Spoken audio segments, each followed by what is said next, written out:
তিন দিন ধরে মেঘনা নদীতে ডুবে আছে সিরামিক পণ্যবাহী জাহাজ। ধীরে ধীরে পুরো জাহাজটি পানিতে তলিয়ে যেতে থাকলেও উদ্ধারে কোনো তোড়জোড় নেই।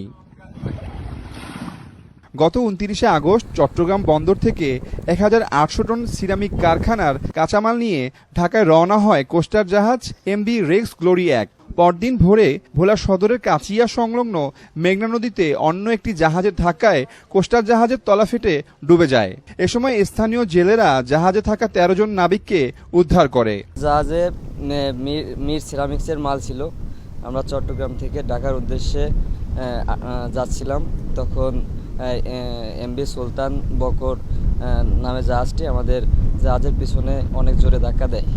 ধাক্কা দেওয়ার ফলে আমাদের জাহাজটা ফেটে মানে প্রচুর পরিমাণে পানি ঢুকতে থাকে। তখন আমরা জানতে পেরে দ্রুত চরের দিকে নিয়ে আসি। চরের দিকে নেওয়ার পরও জাহাজটা আস্তে আস্তে ডুবে যায়। 18-20 কোটি টাকার এরকমের লোকসান হয়েছে। আবার আমাদেরও অনেক ধরনের লস। আমরা কমপক্ষে জীবনটা নিয়ে কিনার দিকে আসছি। এখন আল্লাহর রহমতে আমরা যা পারছি আমাদের নিজেদের পার্সোনাল জিনিস টুকটাক কিছু নিয়ে আসতে পারছি। আনার পরে এখন আমরা কিনার দিকে আছি।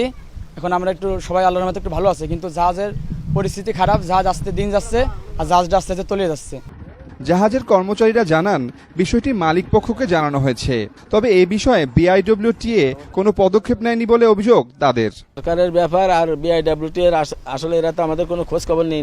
আমরা যে আর আমাদের আসার মধ্যে আসছে চাঁদপুরের থেকে একটা বয়া দিয়ে গেছে জাহাজের অবস্থান নির্ণয় করার জন্য, আর অন্য কেউ আসে নাই। আর আমাদের কোম্পানি থেকে যেটা ইন্স্যুরেন্স করা, ইন্স্যুরেন্স আসে ওরা তারা দেখে গেছে।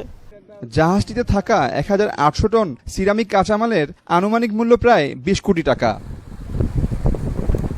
আদিল হোসেন তপু, স্টার নিউজ, ভোলা।